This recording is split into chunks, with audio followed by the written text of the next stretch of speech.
Assalamualaikum warahmatullahi wabarakatuh.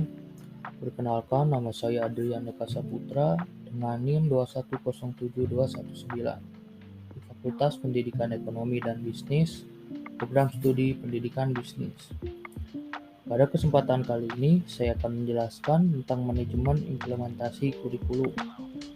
Baik, langsung saja. Yang pertama, saya akan menjelaskan apa itu kurikulum. Kurikulum merupakan seperangkat atau suatu sistem rencana dan pengaturan mengenai bahan pembelajaran yang dapat dipedomani dalam aktivitas belajar mengajar. Intinya, kurikulum adalah rencana pembelajaran. Oleh karena itu, semua pihak yang terlibat dan berkaitan langsung dengan fungsi kurikulum ini wajib memahaminya. Yang kedua, selanjutnya, manajemen implementasi kurikulum. Manajemen merupakan salah satu masalah penting dalam implementasi kurikulum, terutama kurikulum baru. Masalah manajemen menjadi sangat penting karena implementasi kurikulum memiliki sejumlah komponen dan aspek-aspek, faktor, dan strategi yang perlu ditata dan dikelola secara baik sehingga tujuan kurikulum dapat dicapai. Implementasi kurikulum merupakan salah satu bagian penting dari manajemen kurikulum. English dan Larson pada tahun 2013 menyatakan bahwa manajemen kurikulum merupakan upaya dari keseluruhan proses delivery tujuan dan isi kurikulum ke dalam praktik pembelajaran sekolah. Implementasi merupakan bagian dari keseluruhan manajemen kurikulum yang mencakup pengembangan kurikulum atau curriculum development, implementasi atau implementation, umpan balik atau feedback, evaluasi atau evaluation, modifikasi atau modification, dan konstruksi kurikulum atau curriculum construction. Dengan demikian, posisi manajemen implementasi kurikulum sangat strategis dan terkait dengan komponen manajemen lainnya. Yang selanjutnya, saya akan menjelaskan faktor manajemen implementasi kurikulum. Di sini terdapat 5 faktor manajemen implementasi kurikulum, yaitu ada faktor perencanaan implementasi kurikulum, lalu faktor kurikulum, yang ketiga faktor guru dalam implementasi kurikulum, yang keempat faktor sarana dan prasarana, yang kelima faktor iklim dan budaya sekolah, dan yang terakhir faktor peran kepala sekolah. Baik, yang pertama, faktor perencanaan implementasi kurikulum. Perencanaan merupakan faktor strategis dalam implementasi suatu kurikulum, terutama kurikulum baru. Implementasi kurikulum terkait dengan banyak faktor yang harus dipersiapkan agar implementasi berhasil dengan baik. Yang kedua, faktor kurikulum. Faktor kurikulum merupakan faktor yang berpengaruh terhadap implementasi kurikulum itu sendiri. Faktor-faktor tersebut dapat mencakup karakteristik kurikulum seperti berikut. Pertama, apakah memiliki kejelasan, baik tujuan, pendekatan, dan ataupun tata kelolanya.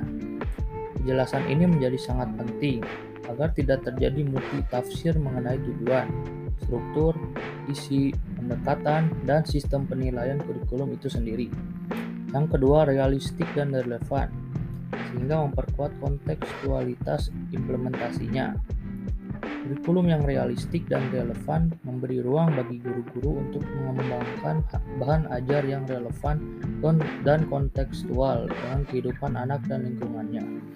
Yang ketiga, kerangka konseptual yang mendasari pengembangan kerangka isi konseptual bahan ajar.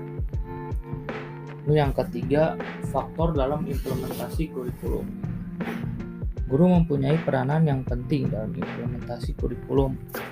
Peran guru tersebut terutama dalam menjadikan kurikulum sebagai sesuatu yang aktual atau aktual kurikulum dalam kegiatan pembelajaran. Yang keempat, faktor sarana dan prasarana. Sarana dan prasarana menjadi salah satu faktor yang mempunyai peranan penting dalam implementasi kurikulum. Terdapat sarana dan prasarana utama yang sangat diperlukan dalam implementasi kurikulum baru, yang terdiri atas hal-hal berikut. Yang pertama, buku pelajaran, laboratorium peralatan dan bahan, pemeliharaan, perawatan, dan pengembangan sarana dan prasarana. Lalu yang kelima, faktor iklim dan budaya sekolah. Setiap kurikulum baru membuat banyak hal yang baru. Inovasi-inovasi baru dapat mencakup tema-tema yang diusung, tata kelola, pendekatan dalam proses pembelajaran, muatan dan isi kurikulum, dan atau sistem penilaian. Inovasi hal-hal baru tersebut membutuhkan perubahan dalam pola pikir, sikap, dan juga iklim serta budaya sekolah. Dan yang terakhir, faktor peran sekolah. Kepala sekolah mengemban fungsi manajerial dalam implementasi kurikulum. Fungsi manajerial tersebut mencakup fungsi perencanaan, pelaksanaan, monitoring, dan evaluasi, serta fungsi pengembangan. Dimba pada 2001 halaman 60-62 melalui hasil penelitiannya mengemukakan 5 aspek penting dari peran kepala sekolah dalam implementasi kurikulum. Yang pertama, kemampuan kepala sekolah dalam mengorganisir kegiatan pengembangan seperti in-service, training program, workshop, staff development meetings, and by inviting expert. Yang kedua, mengembangkan strategi implementasi yang beragam untuk membimbing guru.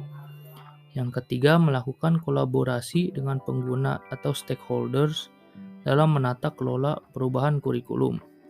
Yang keempat, melibatkan stakeholders dalam manajemen implementasi. Yang kelima, melibatkan orang tua dalam implementasi. Jadi kesimpulannya, keberhasilan implementasi kurikulum membutuhkan manajemen implementasi yang baik. Terdapat beberapa langkah penguatan yang perlu dilakukan sebagai strategi untuk menguatkan keberhasilan implementasi kurikulum. Strategi tersebut meliputi langkah-langkah penguatan perencanaan implementasi, sumber daya utama dan pendukung, proses pembelajaran di sekolah, dan kegiatan monitoring dan evaluasi. Guru, kepala sekolah, sarana dan prasarana, serta iklim atau budaya sekolah dan partisipasi semua pihak terkait sangat berperan dalam pencapaian keberhasilan implementasi kurikulum baru. Mungkin sekian yang dapat saya sampaikan. Semoga ilmu yang didapatkan bermanfaat. Wassalamualaikum warahmatullahi wabarakatuh.